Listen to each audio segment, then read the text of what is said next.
Our next speaker is actually Jason Hibbets, and his topic is the balance of creativity, left brain versus right brain.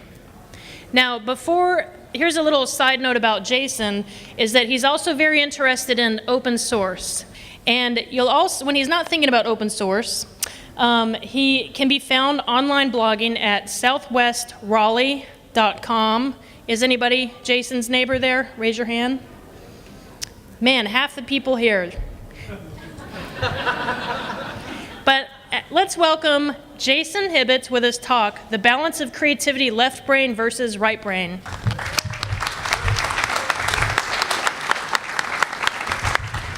Stay in the light. I was the problem child. My slides are different because they were open source and apparently does not convert well to Keynote. Let's go, Sin. All right, well, most people associate the left brain with more analytical and logistical thinking, while the right brain is reserved for more expressive and creative thinking. What I would like to do tonight is share with you some of the things I do here in the Raleigh community and how I try to balance the left brain versus the right brain.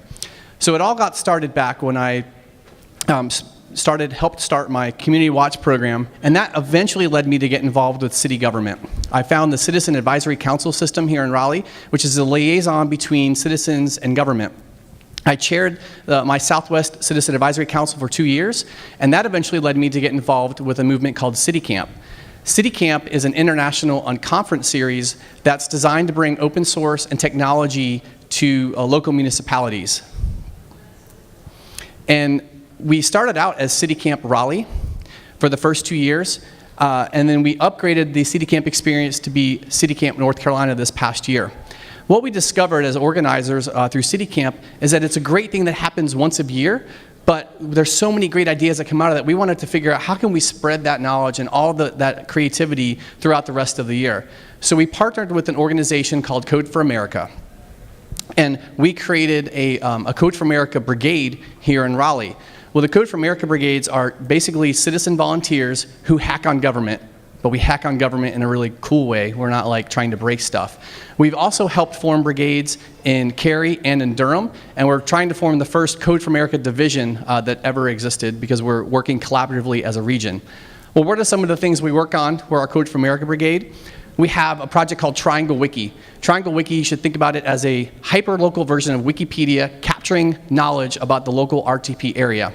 We also have worked on Adopt a Bus Shelter. We put a technical front end to a traditional pen and paper process that the city had that allows citizens to adopt bus shelters, just like you can adopt streams or roads or other type of civic infrastructure. So what are some of the creative outlets that I use? I love my garden. I love my daffodils, my dogwoods, my tulips. I've got wonderful flowers all through my yard, and I love going through it every day. But one of the things I'm most proud of is my vegetable garden.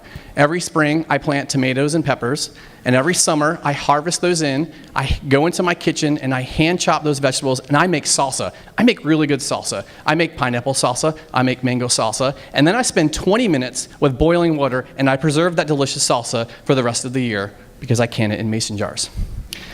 Well, I've got a lot of other things going on at my house. I have a 750-gallon water cistern system that I designed and installed myself.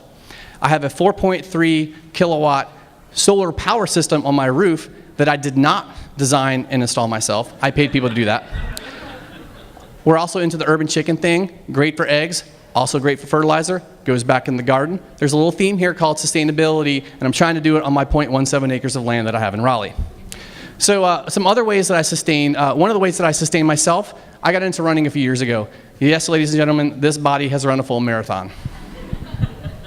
I got into half marathons. I've run over 20 half marathons over the last few years, and I really enjoy it. It's a great way to just let my mind go and be free and really tap into my creative juices. Well, not only do I run on the land, I also run in the ocean. In Spanish, we say it's correr a las olas, which means running on the waves. And I'm a surfer. I started surfing when I was 15 years old, grew up on the Outer Banks of North Carolina, and I've always got my eye on the beach trying to score the next best wave. What I've learned through some of these activities, gardening, running, surfing, is that it's really important to pass them on to the next generation. I've got 2 kids. My son, he's 7 years old. He's really curious about running. He's really curious about the garden. He helps me in the garden. He always wants to join a race with me and cross that finish line. And he loves surfing. I've got him on the surfboard. He's 7 years old. people stop on the beach and look at that little kid on the surfboard and go, wow, that's amazing. Well, what are some of the other things that I do in my community? I got involved with an organization called Innovate Raleigh. We held our Innovation Summit yesterday. One of the things that they created was something called the main event. They saw all these great things happening during the month of September, and they said, look, let's put a big ribbon around it, and let's brand something as music, art, innovation, and noise. One of the things happening during the main event is SparkCon. So we're going to talk about that in a second. But we also have another event that I went to today called NC Datapalooza. It's a 90-day competition where they take open data sets available from local, state, and federal sources and try to create a new company out of it. They announced the winners of that competition today. The team is trying to create a finding a parking spot application so that we can draw more people to downtown and help them find the restaurants and the places that they want to go.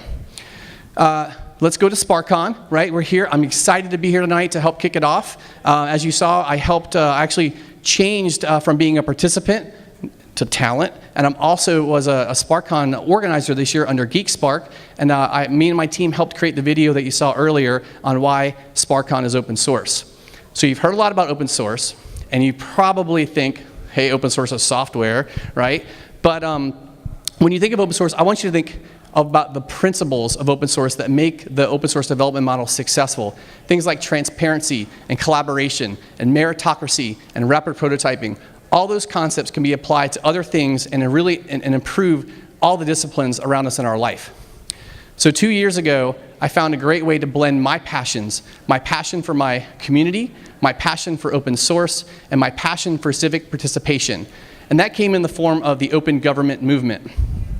I've shared some of those stories earlier with you, with helping to start a city camp here in Raleigh and then take that statewide, and also partner with Code for America. So I decided to challenge myself, and earlier this year, literally one December morning, I woke up and said, I'm going to write a book about open source and open data in the Triangle and in Raleigh. So I called my book The Foundation for an Open Source City. And I wrote it in like a couple weeks, which was amazing. But the real challenge for me was like I really had to tap into the left brain and right brain activities. Not only did I have to write the book and figure out how to construct it and how to edit it, I also had to figure out how to sell and how to market my book. So one of the first things I did was I ran an Indiegogo crowdfunding campaign. I ran a successful campaign. I raised over $4,000, had over 100 funders, and pre-sold 165 copies of the book. One of the main ways that I did that was I came up with what I think is a really cool campaign called Open Source All the Cities. And this was a way that people could remember what my book was and hopefully make that conversion between, hey, there's this some book that I might be interested in, and actually making the purchase. So what I want to leave you with tonight is that hopefully you've seen, it's really not about balancing things between right and left brain. It's about finding the integration between the right and the left brain so that you can actually maximize your time, stimulate your brain, and do more things for your community. Thank you.